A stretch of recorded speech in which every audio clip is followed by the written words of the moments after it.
매수가는 13만 1,300원이고요. 보유 비중은 30% 들고 계십니다. 미국, 이탈리아에 이어 일본까지도 계속해 확진자가 증가하면서 앞으로 더 수요가 많을 것 같아서 매수했다고 하는데요. 너무 고점에 산 걸까요? 라고 문자 주셨습니다. 두 번째 종목으로 넘어가 보겠습니다. 파미셀입니다. 매수가는 19,340원이고요. 보유 비중은 10% 들고 계십니다. 트럼프 대통령이 한국에 진단시약 지원을 요청했다는 소식과 진단키트 수입을 요청한 국가가 100개국이 된다는 이야기에 관련주를 매수했는데요. 역시나 너무 고점에 매수한 것 같다 걱정입니다. 이렇게 문자 주셨는데요. 두 종목 모두 걱정이 많으신 것 같은데 이 종목 어떻게 생각하시나요? 네, 일단은 이제 두 종목에 대해서 한번 살펴보는데요. 일단은 역시 아무래도 13만 원대에서 일단 주식을 갖다가 매수했다는 거는 고점 부근에서 매수했다는 거 아니겠습니까? 그렇기 때문에 이제 지금 주가가 이제 또 조정 압박을 오늘 받다 보니까 상당히 두려움이 이제 앞설 수밖에 없는 것이고 또 최근에 있던 변동성이 심화되다 보니까 야, 이걸 지금 어떻게 할 것이냐 이런 문제가 일단 이제 가장 이슈로 일단 등장한 것이 아닌가 하는 생각 듭니다. 어쨌든 이 시젠 우리나라 진단키트 1인자입니다. 아니면 어쩌면 세계적으로 1인자다 이렇게 우리가 봐야 되겠습니다. 지금은. 그 정도로 일단 세계에서 또 시젠을 생산하는 진단키트를 또 수요하고자 하는 의지가 상당히 강하다는 것도 우리가 알 수 있겠습니다.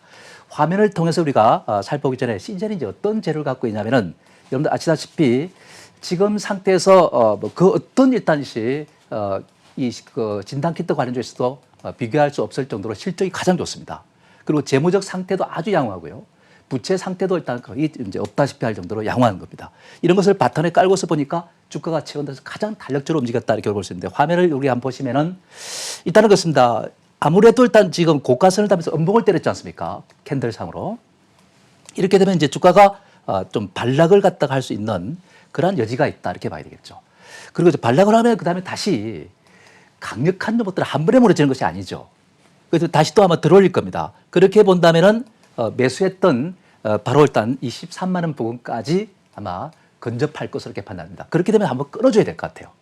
그러나서 다시 일단 피했다가 다시 또 눌러가지고 12만 원 이하로 들어왔을 때 11만 5천 원 선 부근 이런 선에서 다시 한번 매수해가지고 가는 것도 바람직하지 않을까 하는 생각 듭니다. 그래서 시제는 참 좋은 주식인데 1등주를 산다고 이제 산 것이 아니겠습니까? 그런데 이제 오늘 같은 매물에 또 많이 맞다 보니까 좀 부담을 아마 느꼈을 겁니다. 그러나 일단 여러분들 얼마든지 밀렸다가 다시 올라올 수 있는 상태이기 때문에 매수가 근처로 오면은 한번 일단 정리하는 것이 좋지 않을까 하는 생각 듭니다.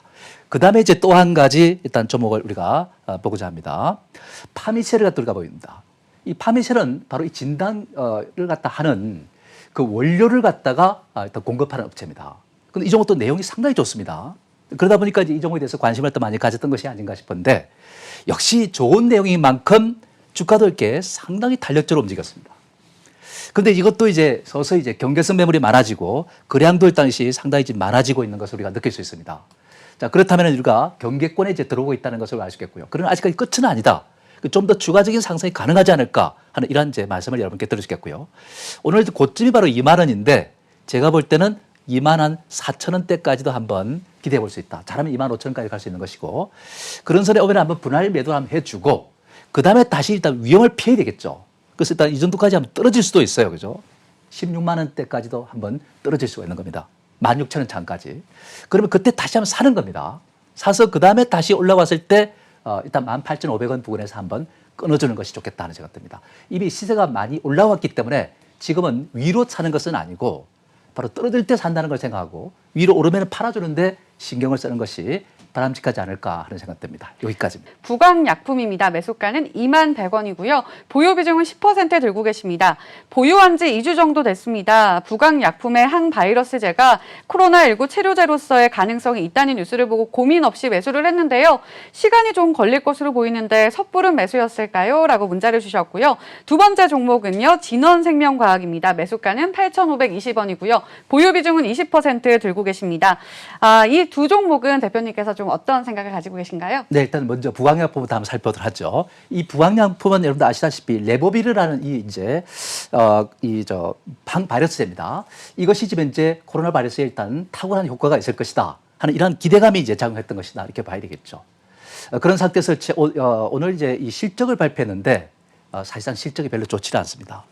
영업이익은 일단 플러스가 나와 있는 상태지만은 당기순이익은 적자를 74억 적자를 갖다 보였다 이렇게 봐야겠습니다. 이렇게 이제 발표됐으니까 아무래도 부담을 느낄 수밖에 없고 주가도 떨어질 수밖에 없는 그런 모습이었지 않나 생각됩니다. 사실 이제 부강약품을 갖다 우리가 이제 한번 차트를 한번 들여다보면은 지금까지 흐름이 어떻냐면은 한번 강하게 올랐다가 뚝 떨어졌다가 왔다 갔다를 반복하는 이런 양상을 띠고 있습니다. 그만큼 이제 주가가 방향성을 갖지 못하고 있는 것이다. 사실 이것이 이제 치료 효과가 있다 하는 이런 기대감이 있는 것도 사실이지만은 치료 효과가 있으면은 아까 우리가 봤던 그런 파미셀이라든지 이런 이제 조목들처럼 이제 치고 나야 되는데 그렇지를 못한 것이죠. 그렇기 때문에 사실상 이제 등락만 반복하는 이러한 어떤 것이 바운더리에 갇혀 있다는 사실을 우리가 아셔야 되겠죠. 그렇게 우리가 본다면 지금 이제 매물 압박을 얻어맞았고 좀 더 떨어질 수도 있다 이렇게 보는 겁니다. 근데 떨어지고 나면 우리가 팔 필요는 없다는 얘기입니다. 따라서 일단 좀 올라갔을 때 그때 일단 우리가 매도 기회를 갖다 갖는 것이 맞다 이렇게 볼 수 있는 것이고 만약에 주가가 이렇게 떨어져 준다면은 그러니까 이제 17,000원 이하로 한번 떨어져 준다면은 이때는 이제 매입을 갖다가 검토해도 좋다.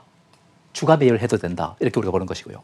그러나 이제 그것을 갖다 매수했다 하더라도 올라오면은 이 박스권 털 속에 갇혀 있기 때문에 우리는 19,500원 정도에 오면은 바로 일단 이시 매도 타임을 갖다가 갖는 것이 바람직하다. 이렇게 말씀드릴 수 있겠죠. 그런 어떤 것이 치고 빠지는 히트앤런 전략이 지금 상태에서는 바람직한 그런 전략이 아닐까 하는 생각이 들고요. 그 다음에 이제 종목 하나 또 여러분들 질문 들어왔던 거 제가 한번 보면은 진원생명과학입니다. 이 진원생명과학은 클로로킨도 관련이 있고 그 다음에 또 지금 현재 이렇게 말씀드리는 이러한 이제 엔덴데이시리도 관련이 또 있다 이렇게 우리가 볼 수 있겠습니다. 그런 상태에서 최근 들어서 보면은 이 저점에서부터 시작해가지고 쭉 이렇게 올라왔어요, 그죠? 그 오른 데는 여러분들 어떤 이유가 있었냐면은 바로 일단 미국과 연관성 있는 그 회사가 바로 이노비오라는 회사입니다. 근데 이 회사하고 일단 지난번에 에볼라 바이러스를 갖다가 치료하는 그러한 어떤 약을 갖다가 개발을 갖다가 공동으로 해왔던 것이 사실입니다. 그러다 보니까 렘데시비르와 일단 관련성이, 렘데시비르는 바로 에볼라 바이러스와 관련된 거니까 그게 일단 연관성이 있다고 우리가 보는 것입니다. 그런 상태에서 많이 올라갔던 것도 사실입니다. 그러나 이제 이게 올라가는 것도 보면은 사실상 직접적인 어떤 효과가 있었다면은 주가 상승 속도가 이렇게 빨랐겠죠, 이렇게. 근데 지금 이제 완만하게 올랐다 밀렸다 올라면 이렇게 이제 움직이는 걸 보면은 뭔가 관련성은 있으되 확신은 없다. 이런 이제 인식을 갖는 것이죠. 그래서 일단 지금 상태에서 보면 올라갔다가 또 다르게 쳐지고 이렇게 불안한 모습으로 보이는데 여전히 지금 같은 이러한 어떤 흐름의 어떤 연장선상에 있다는 점을 우리가 알 수 있습니다. 그런데 전체적으로 보면은 지금 이제 이러한 어떤 관련들이 매기가 점에 확산되어 있는 상태이기 때문에 사실 이 확산세가 계속해서 일단 것이 이어질 수는 없습니다. 또 확산세가 이루어지게 되면은 그게 또 일단 고점에 대한 어떤 전조로 우리가 해석될 수 있는 것이기 때문에 상당히 조심스럽죠. 제가 볼 때는 지금의 상태에서 좀 더 올라올 수 있다고 이제 보는 것이고 올라와 가지고 한 9,300~400원 정도 오면은 한번 끊는 겁니다. 여기서 팔아주고 그 다음에 다시 좀 밀릴 겁니다. 그 밀렸을 때 7,000원 부근에서 다시 한번 매수해 보는 것도 좋지 않을까. 하지만 이때는 이제 본 상승이 끝나고 나서 이제 반등이기 때문에 그 반등폭을 크게 가져갈 수는 없는 겁니다. 그래서 만약에 7,000원 부근에 샀다 하더라도 8,100~200원 선 부근에서는 한번 팔아야 될 겁니다. 여기서. 그래서 그 다음에 손을 안 대야 되겠습니다. 그래서 진원생명과학은 바로 오를 때 일단은 것이 9,000원 몇백 원에서 일단 팔아주는 것이 바람직할 것이다라는 말씀 드릴 수 있겠습니다. 신풍제약입니다. 매수가는 13,600원이고요. 보유 비중은 30%에 들고 계십니다. 말라리아 치료제 피라맥스로 코로나 치료 효과를 확인을 신청했다는 뉴스를 보고 매수를 했는데요. 실제 치료제 등재 가능성과 함께 주가 전망이 궁금하네요 라고 문자를 주셨고요. 두 번째 종목 보겠습니다. BC 월드 제약입니다. 매수가는 25,500원에 보유 비중 20% 들고 계십니다. 미국에서 클로로킨 승인 발언에 매수를 하게 됐는데 승인이 될 경우 BC 월드 제약이 최대 수혜주가 될 수 있을지 두 가지 종목 이렇게 궁금하시다고 문자 주셨는데요. 어떻게 생각하시나요? 네, 일단은 이제 우리가 임상시험을 또 승인했다, 승인 받았다고 해가지고 일단은 이것이 성공적으로 일단 치료제가 되는 것은 아닙니다. 임상을 갖다 하는 것을 승인받았다는 것이지 이 치료로서 일단 확실하게 FDA에서 일단 지금 확정한 것은 아니다는 것을 우리가 분명히 여러분들 참고하셔야겠습니다. 우리가 신약 개발을 했을 때 임상시험을 갖다 승인받았다 하더라도 사실상 그렇습니다. 직접 해보면은 결국은 역시 실패하는 경우가 많지 않습니까? 똑같은 이치다 이렇게 우리가 보시면 되겠습니다. 모든 것이 다 그렇다 이렇게 우리가 봐야 되겠죠. 근데 일단 신풍제약 같은 여러분들 이게 샀는데 오늘 사신 것 같아요 보니까. 오늘 그런데 이제 주가가 많이 올랐다가 뚝 떨어지는 이런 양상을 띄었지 않습니까? 이 하이드록시클로로킨이라는 이것저것 신풍제약이 또 관련이 있다 보니까 이거 치료 효과가 있다면은 뭐 주가가 일단 올라가는 것은 당연했습니다. 그래서 이 신풍제약은 이 저점에서부터 시작해가지고 꽤나 많이 올랐습니다. 이게 16,000원까지 올라갔으니까 그러니까 8,000원 주가가 16,000원에서 100% 올라간 셈이죠. 그렇기 때문에 너무 지나치게 올라갔기 때문에 이런 걸 따라서는 안 되는 거예요, 사실은. 그리고 일단 이것이 치료제를 각광을 받는다 하더라도 이런 것을 미리 선반영해서 올라간 것이기 때문에 이것이 일단 이제 언제 어느 때 고점을 칠지 모르기 때문에 이렇게 무리한 추격 매수는 자제해야 되는 것이 맞는 거죠. 그렇죠? 많이 올라가다 보니까 따라 매수하는 경우가 많은데 이거는 우리 투자분들이 좀 지양해야 될 부분이 아닌가 하는 생각 듭니다. 어쨌든 그러나 이 강세의 흐름이 있었기 때문에 또 가장 각광을 받던 종목이었기 때문에 아마 추가적인 상승은 있을 겁니다. 그런데 이 추가적인 상승을 하게 되면은 일단 제가 볼 때는 15,000원에서 16,000원 사이, 그러니까 15,500원 부근이죠. 이런 선에서 한번 끊어줘야 되겠습니다. 끊어주고 그 다음에 다시 일단 누르겠죠, 그죠? 그러면 이제 우리가 12,000원 근처로 일단 육박하면은 한번 다시 한번 사주는 겁니다. 그렇게 해서 일단 이제 올라갔을 때 다시 또 14,000원 위로 또 팔아주는 겁니다. 이렇게 치고 빠지는 전략이 필요하다는 말씀입니다. 치고 빠질 때 한 가지 염두에 들 것은 바로 있지 않습니까? 빠질 때 사서 올라갈 때 파는 겁니다. 올라갈 때 추격 매수하는 것이 아니라 또 내릴 때 추격 매도하는 것이 아니라 바로 빠질 때 사서 올라갈 때 파는 것입니다. 변동성 있는 장세에서는 우리가 이것이 바로 핵심인 포인트입니다. 또 그리고 지금같이 이러한 어떤 종목들이 시장의 중심이지 않습니까? 그 중심된 종목은 법이 내를 벗어나 버리면은 그야말로 일단시 비가 내린 대로 다 맞을 수밖에 없는 겁니다. 그래서 중심된 종목군에서 바로 이런 변동성을 활용하려면은 빠질 때 사서 올라갈 때 파는 것이 맞다는 말씀을 이렇게 들으시겠죠. 자, 그 다음에 이제 우리가 신풍제약에서 다음 종목 BC월드 제약입니다. 이 BC월드 제약도 최근 들어서 참 인기가 좋았습니다. 근데 올라갔다가 지금 이제 오늘은 급락세를 보였다가 지금 이제 겨우 지금 이제 저가선을 이렇게 따라주면서 진정이 된 상태입니다. 참 상당히 아마 오늘 아마 매수했던 분들 또 어제 매수했던 분들은 아마 상당히 놀랐을 겁니다. 근데 이제 이 종목도 보면은 최근 들어서 이렇게 올라갈 때마다 고가선을 갖다 자꾸 이렇게 발현을 합니다. 이런 것은 뭐겠습니까? 올라갈 때마다 자꾸 차익 실현 매물이 자꾸 나온다는 뜻 아니겠습니까? 호재가 터질 때마다 자꾸 팔아치운다는 것이죠. 그죠? 그런 어떤 결과가 오늘 또 이렇게 튀어나와 버린 것이기 때문에 역시 부담이 따를 수밖에 없다는 말씀을 이렇게 들으시는 거죠. 그죠? 어쨌든 이러한 어떤 상황이고 보면은 지금의 상태에서는 우리가 두려울 것은 없습니다. 만약에 월요일 날 주가가 떨어진다면은 오히려 저가에서 매수할 수 있는 찬스다. 그래서 일단 밑에서 주가 매수하라는 얘기입니다. 얼마에 사야 되느냐? 이렇게 우리가 본다면은 바로 있지 않습니까? 요 2만 이런 부근에 있지 않습니까? 그 이하로 떨어졌을 때, 2만 원 이하로 떨어질 때 그때 사는 겁니다. 그러면 이제 사가지고 그 다음에 또 올라오지 않겠습니까? 그러면은 2만 5천 원 부근에서 한번 팔아주는 겁니다. 그렇기 때문에 지금 가만히 갖고 있기보다는 밑에서 한번 더 사가지고 평균 단가를 낮춰주시고 그 다음에 또 그렇게 해서 올라왔을 때 2만 5천 원 부근에 팔아주면은 꽤나 일단 수익 차익을 갖다가 낼 수 있는 기회가 되는 것이죠. 그리고 다시 한번 밀리는 것을 갖다가 또 지켜봐야 되는 겁니다. 바로 이러한 이제 BC월드와 신풍제약을 갖다가 우리가 잘 봐야 되는데 크롤킹 관련주가 상당히 인기가 좋았어요, 사실은. 근데 이것을 갖다가 여러분들이 잘 알고 있었던 분들은 차익 기회를 잘 일단 남길 수 있는 기회가 많았습니다만은 몰랐던 분들은 뒤늦게 따라서 가지고 아마 손실을 갖다 위험에 노출된 것도 아닌가 하는 생각이 드네요. 코미팜입니다. 매수가는 27,100원이고요. 보유 비중은 20% 들고 계십니다. 코미팜에서 보유한 항암제가 임상에 들어간다는 소식에 매수를 했는데요. 단기로 대응하는 게 좋을까요? 아니면 중장기로 보유해야 할까요? 라고 문자 주셨고요. 두 번째 종목 보겠습니다. 프로스테믹스입니다. 매수가는 4,740원이고요. 보유 비중은 10% 들고 계시네요. 지난 3월 초에 매수하게 됐습니다. 고점에 샀는데 매수 후에 하락만 하다가 이제 반등을 하고 있습니다. 매수가까지 다시 올라올 수 있을까요? 이렇게 문자 주셨거든요. 두 가지 종목 어떻게 보시나요? 네, 일단은 이제 지금 종목들을 보니까 코미팜도 그렇고 프로스테믹스도 그렇고 사실 내용은 별로 좋지 않습니다. 네. 근데 대부분 이제 우리가 바이오 관련주들을 보면은 사실은 실적이 좋지 않습니다. 수익성이 안 나와요. 그러다 보니까 이제 자꾸 일단 자본을 까먹게 되고 유보를 갖다 까먹게 되고 이런 현상들이 많이 나오게 되는 것이죠. 그런데 이제 공교롭게도 일단 사이토카인 관련주가 지금 코미팜과 프로스테믹스가 대표적인 종목들인데 이 대표적인 종목들이 실적이 별로 좋지 않습니다. 또 재무 상태도 일단 다소 조금 좀 불안한 것도 사실이고요. 그런 상태다 보니까 사실 펀더멘탈적으로 본다면 이게 살 이유가 없습니다, 사실. 그러나 이제 우리가 사이토카인주기 때문에 이게 수요가 많다면은 미래 성장성이 높지 않겠느냐 하는 이런 기대감이 있는 거죠. 그렇게 이제 우리가 본다면은 긍정적 관점에서 우리가 볼 필요가 있지 않을까 싶은데요. 우선 먼저 이 코미팜부터 한번 화면을 통해서 한번 살펴보도록 하겠습니다. 이 코미팜은 여러분들 이 코로나 치료제 파나믹스가 유럽 이제 임상을 갖다가 지금 이제 지금 추진하고 있는 상태입니다.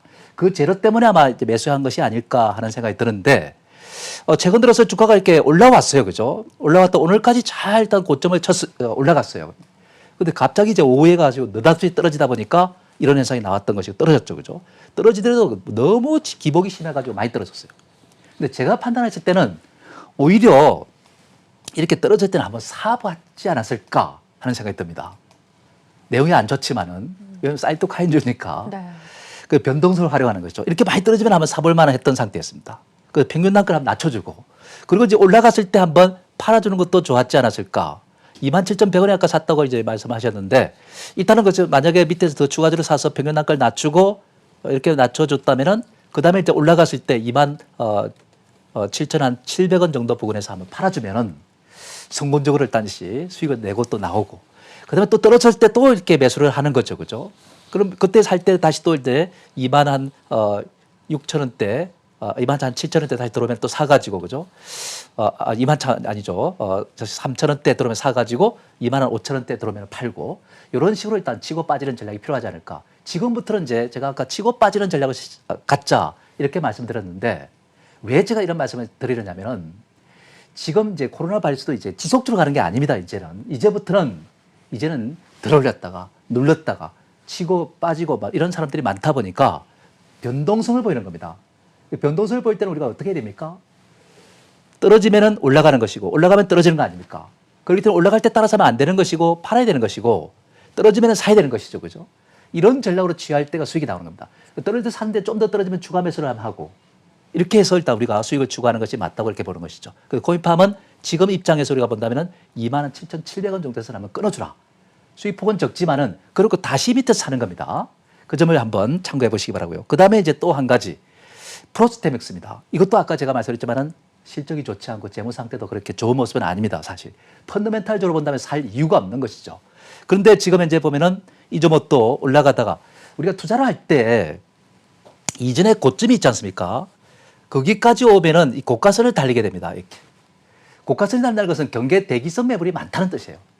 그렇기 때문에 여기를 갖다 우리가 이제 넘어가기 참 힘든 고개. 그래서 저는 아리랑 고개라고 얘기합니다. 눈물 없이는 갈 수 없는 고개다. 그러다 보니까 이제 오늘 빠지는 것도 눈물을 좀 흘려야 된다는 그런 취지로 이렇게 우리가 봐야 되는 거죠. 그래서 일단 이렇게 뚝 떨어지는데 이것도 마찬가지로 우리가 이렇게 떨어지면은 사는 것이 맞아요. 오늘 같은 경우는. 떨어질 때 사야 되는 거죠. 올라갈 때 샀는데 올라갈 때 사는 게 아니라 떨어질 때 사서 올라갈 때 파는 거예요. 그 화면에서 이렇게 보면은 또 만약에 또 월요일에 또 떨어질 수가 있어요. 만약에 그렇게 떨어지면 3,750원 그런 선 부근에 오면 사서 그 다음에 이제 올라갈 때 팔아야 되겠죠. 4,500원 위로 들어오면은 끊는 겁니다. 그렇게 해서 일단 우리가 또 수익을 또 연결시키면 되는 겁니다. 지금 손해봐도 걱정할 필요 없어요. 만약에 월요일 날 떨어지면 좀 사서 그다음 올라갈 때 4,500원에서 팔아주면은 좀 짭짤한 수익이 나올 수 있는 그러한 여건이라는 것을 우리가 알 수가 있겠습니다. 네. 매수가는 52,200원이고요. 보유 비중은 20% 들고 계십니다. 보유한 지 3주 정도 됐어요. 그때가 저점인 줄 알고 매수했는데 매수하고도 더 떨어지더라고요. 반등을 하긴 하는데 반도체 업황이 안 좋다는 이야기가 많아서 걱정이 됩니다. 앞으로의 흐름 어떻게 보시나요? 라고 문자 주셨고요. 두 번째 종목은 LG화학입니다. 매수가는 343,000원이고요. 보유 비중은 20% 들고 계십니다. 지난주 월요일에 매수했는데 제가 산 뒤로 더 떨어졌어요. 2차 전지에 대한 성장성을 보고 매수했는데 아예 추가 매수를 해서 단가를 낮추는 건 어떨까요? 이렇게 문자 주셨는데요. 이 두 가지 종목 어떻게 보시나요? 네, 일단 두 가지 다 일단은 이제 하나는 우리나라 IT의 대표적인 종목이고 다른 하나는 또 전기차의 대표제다. 이렇게 우리가 보시면 되겠습니다. 삼성전자 일단 우리가 뭐 다른 내용들은 다 알고 있을 거예요. 그죠? 근데 반도체 디램 값이 올라가고 있다는 거 이것을 우리가 주목해 볼 필요가 있습니다. 근데 바로 코로나 바이러스가 일단 끝나면은 당연히 이런 종목들은 올라갈 수밖에 없을 겁니다. 그죠? 물론 바로 아까 이야기했던 LG화학도 마찬가지다 이렇게 우리가 보시면 되겠습니다. 어쨌든 그런 상태에서 우리가 본다면 이들 종목들은 우리가 긍정적으로 보십니다. 지금 상태 삼성전자 같은 경우는 이제 이게 빠질 때는 어느 바닥점이 아닌가 이렇게 생각했는데 더 떨어지고 하다 보니까 일단 이제 고민을 많이 하게 되는데 최근 들어서 기술적 반등을 한 거죠. 근데 반등하는데 아마 조금 더 올라갈 수도 있어요. 그래 그때는 이제 팔아주는 데 신경 써야 될 것이고 그 다시 밀려가지고 다시 바닥권에 들어오면은 그때 우리가 매수해야 되는데 이게 바닥에 들어도 바로 올라가지를 못한다는 얘기죠, 그죠? 그래서 외국인 투자들이 매수를 갖다 보면서 매수해야 되지 않을까 이렇게 생각되는데 만약에 일단 손실을 보고 있는 상태에서 살려면 어디 사야 되느냐 이게 중요한데 제가 볼 때는 4만 7천 원 정도 부근에 오면은 그때는 한번 사도 좋겠다는 생각 듭니다. 그렇게 해서 이제 좀 여유 있게 한번 갖고 나가는 것도 한번 고려해 볼 수 있죠. 언젠가는 또 이 코로나 바이러스가 끝나지 않겠습니까? 예, 그렇기 때문에 좀 중장기적 관점에서 한번 보시고 하는 게 좋을 것 같고 대형주를 선호하는 분들은 단기 투자 수익보다는 멀리 보고 가는 게 아닐까 이렇게 생각됩니다. 그 지지에 맞게 가는 게 좋겠다는 생각 들고요. 그다음에 또 한 가지 LG화학을 우리가 한번 보도록 하겠습니다. 이거는 전기차 배터리 관련주입니다. 이 전기차 방안 있지 않습니까? 지금 중국이 지금 구조조정에 들어가 있는 상태입니다. 좀 상황이 안 좋죠. 그 이유는 지금 니켈이라든지 이런 알루미늄이라든지 이런 값이 떨어진 걸 보면 우리가 느낄 수가 있습니다. 근데 유럽이 이제 그걸 대신할 수 있는 상태인데 유럽은 지금 이제 문제가 심각하죠. 지금 영국의 총리까지 이제 코로나 바이러스에 걸렸다는 이야기 나오는데요. 그 정도로 심각합니다. 그렇기 때문에 사실상 문제가 될 수 있는 것이 뭐 유럽입니다. 유럽은 전기차를 또 앞으로 이산화탄소 배출량 같은 제로 배출을 가져가려고 하는 상태이기 때문에 바로 일단 이 전기차에서는 가장 일단 좋은 시장입니다. 그런데 그게 막혔으니까 주가가 떨어질 수밖에 없었던 것이죠. 그러면서 일단 반등이 나온 겁니다. 반등이 나오는데 일단 멈춰선 상태입니다. 상대적으로 일단 이틀 정도 조정을 받았기 때문에 제가 볼 때 추천에 한 반등이 나올 것 같습니다. 그런데 볼린저밴드 상한선에 딱 오면은 이때는 한번 끊어야 됩니다. 35만 원 선이 아마 제가 볼 때는 부담스러운 가격이 아닐까 하는 생각 듭니다. 그리고 일단 그 다음에 팔고 다시 또 눌렀을 때 27만 5천 원 있지 않습니까? 이 선에 오면은 그때 다시 사서 한번 여유 있게 가는 것도 좋을 것 같다 하는 말씀을 드릴 수 있겠습니다. 매수가는 16,400원이고요. 보유 비중은 30% 들고 계십니다. 7,000원 선까지 내려갔던 주가가 이번 주 꾸준히 올라와 주면서 11,000원 선까지 회복을 해냈는데요. 그래도 좀 손실이십니다. 내년까지 좀 가져가 보면 어떨지 이렇게 문자를 주셨는데 어떻게 보시나요? 내년까지요? 네. 올해도 한참 남았는데 내년까지. 네. 일단 유니테스트는 아시다시피 반도체 후공정 관련주다 이렇게 보시면 되겠습니다. 디램이든 낸드든 버닌 테스트를 다는 업체다 이렇게 보시면 되겠습니다. 그런데 내용은 참 좋아요. 그런데 그 내용 때문에 아마 이제 샀다고 일단 봐야 되는데 하필이면 또 일단 이 코로나 바이러스 때문에 일단 이렇게 영향을 받다 보니까 부담이 된 것이 사실입니다. 그죠? 그래서 일단 이런 것들은 반도체 대형 업체들이 투자를 해야 수익성이 그만큼 좋아지고 실적도 좋아지게 될 텐데 그게 지금 제동이 걸려 있으니까 문제가 되는 거죠. 그 제가 볼 때는 일단은 이제 손실을 많이 봤다 하더라도 일단은 끊을 때는 끊어야 되는 겁니다. 효율성을 높여야 되는 것이기 때문에 그 효율적 입장에서 우리가 본다면은 제가 볼 때는 이 13,500원 있죠. 이런 선 부근이 볼린저밴드 상한선에 걸리기 때문에 여기서 상한선에 걸리면 95.44리 반락 확률이 생기는 거죠. 때문에 여기서 한번 끊어주고 그 다음에 다시 매수를 갖다 할 때 만 한 200~300원 선에 들어오면은 그때 다시 매수해 주는 것이 좋겠다 하는 이런 이제 말씀을 드릴 수가 있겠습니다. 네, 알겠습니다. 바로 두 번째 종목으로 넘어가 보겠습니다. 화면으로 함께 살펴보시죠. 네, 이오테크닉스입니다. 매수가는 11만 3,600원이고요. 보유 비중은 10% 들고 계십니다. 1월에 매수하셨다고 하는데요. 매수하고 주가가 지지부진하더니 결국에는 신저가까지 찍었다고 합니다. 매수가까지 반등을 할 수 있을까요? 이렇게 문자를 주셨는데요. 반등할 수 있을까요? 다행히도 네. 10%밖에 안 사서 다행입니다. 많이 네. 샀다면 고민이 될 텐데요. 근데 제가 볼 때는 매수가까지 올라가려면 한참 멀었다 이렇게 우리가 보시면 되겠습니다. 그래서 제가 볼 때 이것도 지금 코로나 바이러스가 언제 끝날지도 모르지 않습니까? 그럴 때는 손실을 본 것은 우리가 인정을 하고 그렇게 해서 일단 우리가 이 상한선 부분에 오면은 팔아야 됩니다. 잘 가면 8만 원까지 올릴 수 있을 것 같아요. 그래서 끊었다가 다시 눌렀을 때 일단 5만 한 5천 원 부분에 들어오면은 다시 매수해가지고 좀 여유 있게 나가는 것도 한번 고려해 볼 수 있는 문제가 아닌가 싶습니다. 네, 알겠습니다. 5만 5천 원에 조금 더 매수를 해보자 이렇게 말씀을 해주셨습니다. 참고해 보시기 바랄게요. 세 번째 종목 고민도 해결해 드리겠습니다. 네, RFHIC입니다. 매수가는 47,100원이고요. 보유 비중은 20% 들고 계시네요. 지난 9월에 5G가 주목받을 때 매수했는데요. 최근 시장이 안 좋은데도 반등을 해서 다행인데 아직 매수가까지 오려면 시간이 좀 필요할 것 같습니다. 손절가하고 목표가 동시에 궁금하시다고 하는데요. 어떻게 생각하시나요? 이거는 이제 주가가 비교적 안정적으로 움직였습니다. 5G 관련주죠. 그죠? 전력 정폭기, 트랜지스터 그 관련 핵심주기 거죠. 이 부분에서 일단 90%가 매출을 차지하고 있습니다.